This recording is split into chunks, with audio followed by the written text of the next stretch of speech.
Assalamualaikum warahmatullahi wabarakatuh. Salam Kukar Pintar. Apa kabarnya hari ini semua? Semoga sehat ya.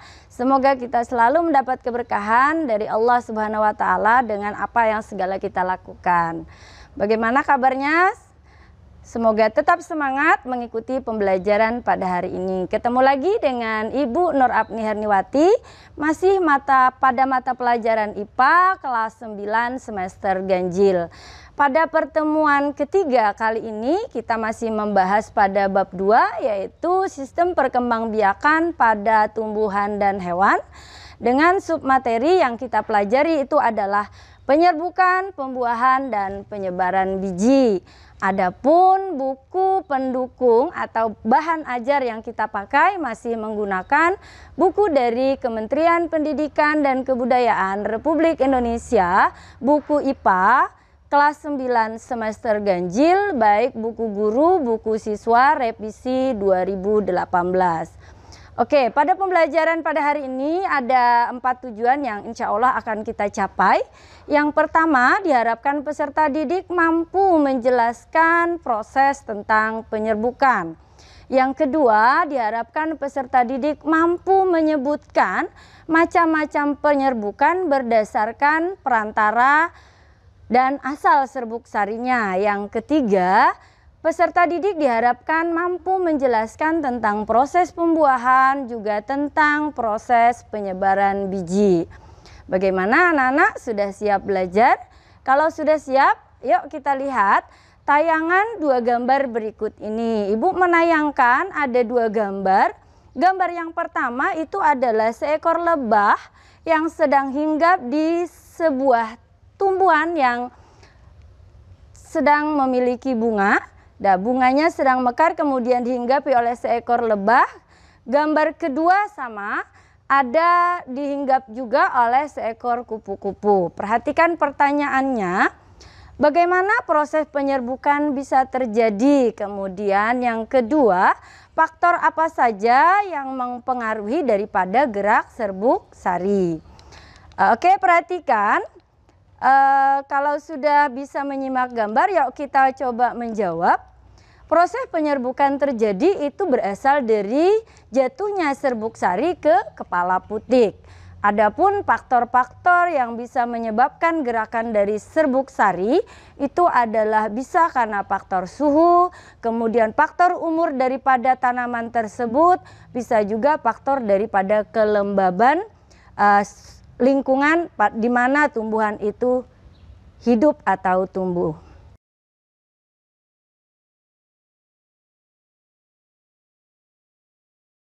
Baiklah anak-anak, kita coba tahap awal ini memahami definisi daripada penyerbukan.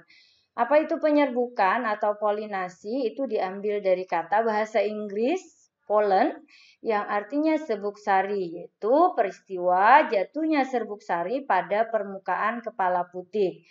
Serbuk sari sendiri merupakan alat penyebaran dan perbanyakan generatif dari tumbuhan berbunga yang berasal dari modifikasi sel sperma.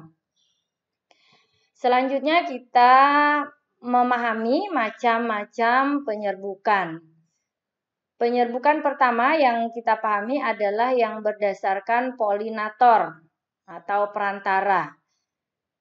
Penyerbukan pertama itu dinamakan animogami atau sering disebut penyerbukan oleh angin. Dalam hal ini berarti perantaranya adalah angin. Adapun ciri-ciri bunga yang polinatornya dibantu oleh angin itu dengan karakteristik sebagai berikut. Yang pertama, bunganya tidak berwarna dan tidak mempunyai kelenjar madu. Yang kedua, serbuk sarinya berjumlah banyak dan ringan sehingga mudah diterbangkan angin. Kepala sarinya besar dan tangkai sarinya panjang serta bergoyang jika ditiup angin. Putiknya terentang keluar panjang dan berbulu. Contohnya seperti pada gambar itu adalah tanaman jagung. Selain jagung ada juga bunga pada tanaman kelapa dan jenis rumput-rumputan. Berikut adalah penyerbukan yang dibantu oleh hewan, sering disebut dengan zoediogami. Ciri-ciri bunga yang diserbukan oleh hewan antara lain dengan ciri-ciri sebagai berikut. Yang pertama, memiliki mahkota berwarna-warni sebagai daya tarik. Yang kedua, berbau harum. Yang ketiga, mempunyai kelenjar madu. Yang keempat, serbuk sarinya berlendir sehingga dapat melekat di tubuh hewan. Yang kelima, putik tersembunyi dan berlendir. Ini adalah jenis-jenis hewan yang berperan sebagai polinator dalam penyerbukan. Yang pertama, kita lihat itu adalah lebah atau golongan serangga, sering disebut dengan entomogami. Berikut adalah hewan perantaranya, yaitu burung, disebut dengan ornitogami. Selanjutnya, itu adalah polinatornya, itu adalah kelelawar, sehingga sering disebut dengan chiropterogami. Nah, ini ada karakteristik untuk jenis tumbuhan yang penyerbukannya dibantu oleh kelelawar. Biasanya ciri-ciri bunganya menghasilkan bau yang khas dan bunganya mekar pada malam hari, karena kita tahu semua kelelawar adalah salah satu makhluk hidup yang aktif pada malam hari. Berikut adalah penyerbukannya dibantu oleh manusia, sehingga manusia pun bisa bertindak sebagai polinator, sering disebut dengan antropogami. Nah, biasanya ciri-ciri bunga yang penyerbukannya dibantu oleh manusia, bunganya berumah dua. Artinya, dalam pohon hanya terdapat bunga jantan atau bunga betina saja. Ada pula tanaman yang serbuk sarinya sulit untuk bertemu dengan putik, sehingga sulit untuk melakukan penyerbukan sendiri. Misalnya golongan bunga panili dan bunga anggrek. Maka penyerbukannya harus dengan sengaja dibantu oleh manusia, sehingga manusia pun sebagai polinator atau sering disebut dengan antropogami. Ada juga penyerbukan yang perantaranya atau polinatornya adalah air, sehingga disebut dengan hidrogami.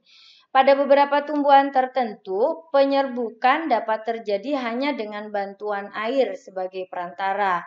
Air yang membantu penyerbukan itu berupa air hujan yang kemudian merontokkan serbuk sari dengan tumpahan dan membawanya mendekati kepala putik. Bunga yang menyerbuk dengan bantuan air tidak memiliki ciri khusus. Sementara contoh tumbuhannya sendiri itu misalnya golongan tumbuhan yang berhabitat di air, yaitu misalnya ganggang dan hidrilla atau hidrilia.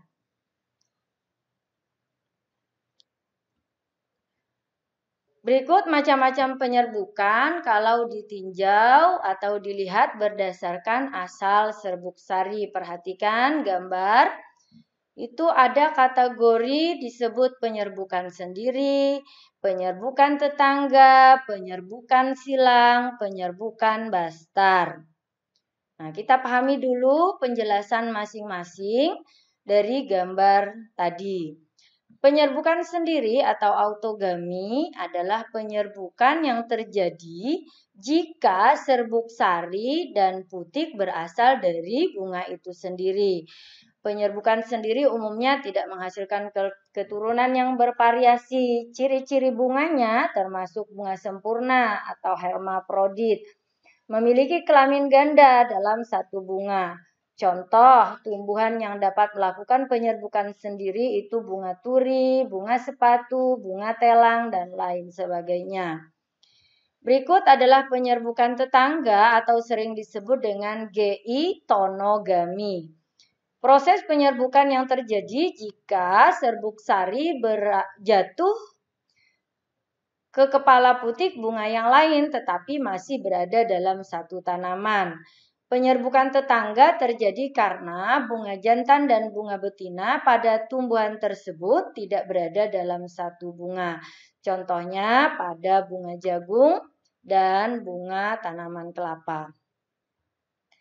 Penyerbukan silang atau alogami yaitu proses penyerbukan yang terjadi jika serbuk sari jatuh ke kepala putik bunga tanaman lain yang masih sejenis. Penyerbukan silang umumnya menghasilkan variasi keturunan. Kenapa? Karena terjadi perpaduan sifat dari dua tanaman induk. Misal, persilangan bunga merah dan putih, maka dia akan menghasilkan mungkin ada yang berbunga merah, berbunga putih, dan merah muda. Contoh penyerbukan silang itu dapat terjadi pada tanaman anggur, nanas, pepaya, jagung, dan tebu.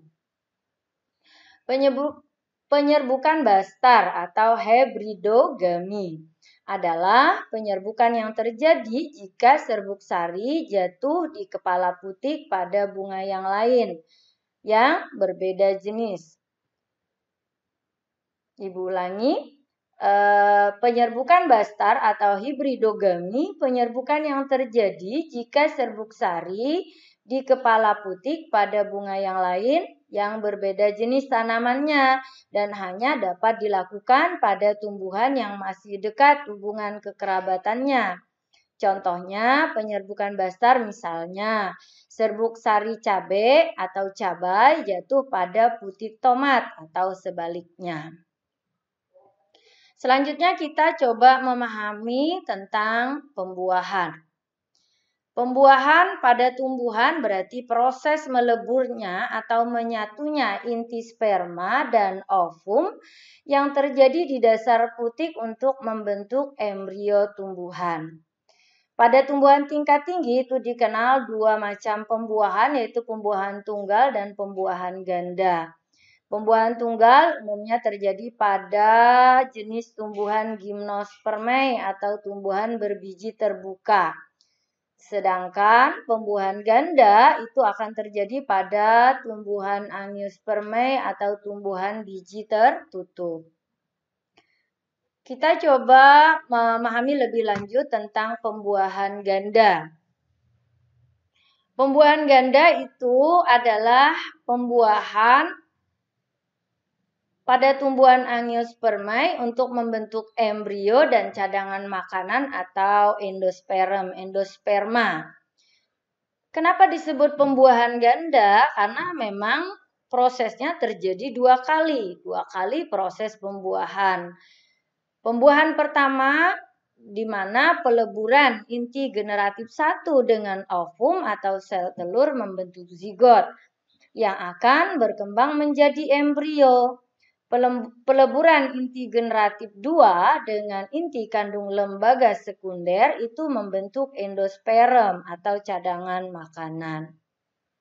Nah, ini contohnya gambar supaya lebih jelas tentang proses pembuahan ganda. Jadi ketika serbuk sari jatuh ke kepala putik, maka dia akan membentuk buluh serbuk sari. Dan di situ terdapat ada 3 inti sel, 2 inti sel generatif dan 1 inti sel vegetatif. Ya, jadi ini berada pada sebuah putik.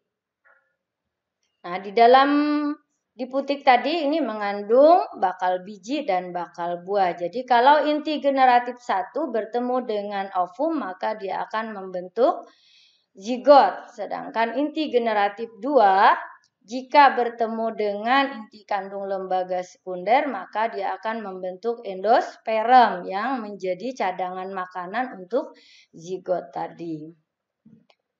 Berikut adalah pembuahan tunggal ya. Pembuahan tunggal ini terjadi pada tumbuhan biji terbuka atau sering istilah latinnya disebut dengan gymnospermae. Serbuk sari nantinya akan sampai di tetes penyerbukan, lalu saat mengeringnya tetes penyerbukan, maka serbuk sari yang sudah jatuh di dalamnya langsung diserap masuk menuju ruang serbuk sari lewat mikrofil. Serbuk sari dibedakan atas 2 sel, yakni sel generatif, ukurannya agak kecil, dan sel vegetatif itu lebih besar. Hampir seluruhnya akan menyelubungi sel generatif karena tadi ukurannya jauh lebih besar daripada sel generatif. Serbuk sari ini pada suatu saat akan tumbuh membentuk bulu serbuk sari, kemudian akan bergerak menuju ruang archegonium. Karena akan membentuk bulu serbuk sari, jadi sel-sel yang ada di antara ruang serbuk sari serta ruang archegonium akan terdesak menuju ke samping dan terlarut. Sedangkan itu di dalam bulu tersebut sel generatif akan terbelah menjadi dua serta menghasilkan dinding sel maupun sel deslokator serta sel spermatogen calon spermatozoid. Sel spermatogen tersebut kemudian membelah lagi menjadi dua sel spermatozoid. Kemudian sel vegetatif akan menghilang sesudah sampai di ruang archegonium dan kedua sel spermatozoid terlepas menuju dalam ruang archegonium yang isinya cairan. Jadi spermatozoid bisa berenang di dalamnya. Pada ruang archegonium ada beberapa sel telur yang besar. Pada tiap sel telur akan menyatu dengan satu spermatozoid. Jadi, pembuahan pada gimnospermae atau tumbuhan biji terbuka bisa selalu membuahkan zigot yang akan kemudian tumbuh dan berkembang menjadi embrio. Pembuahan tunggal biasa terjadi pada golongan gimnospermae, contohnya misalnya pohon pinus. Nah, ini contohnya ya. Jadi, di satu tanaman pinus, ini pinus dewasa, ini terdapat ada konus jantan dan konus betina muda. Nah, jadi kalau kita perhatikan sisi konus betina ini akan membentuk sel telur, kemudian ini sudah kelihatan bersayap ya. Kemudian nanti ini adalah biji dengan embrio, kemudian ini biji pinus. Nanti dia akan tumbuh menjadi pinus muda ketika konus jantan muda ini bertemu dengan polen tadi ya, sel sperma. Oke. Kita lanjut pada penyebaran biji.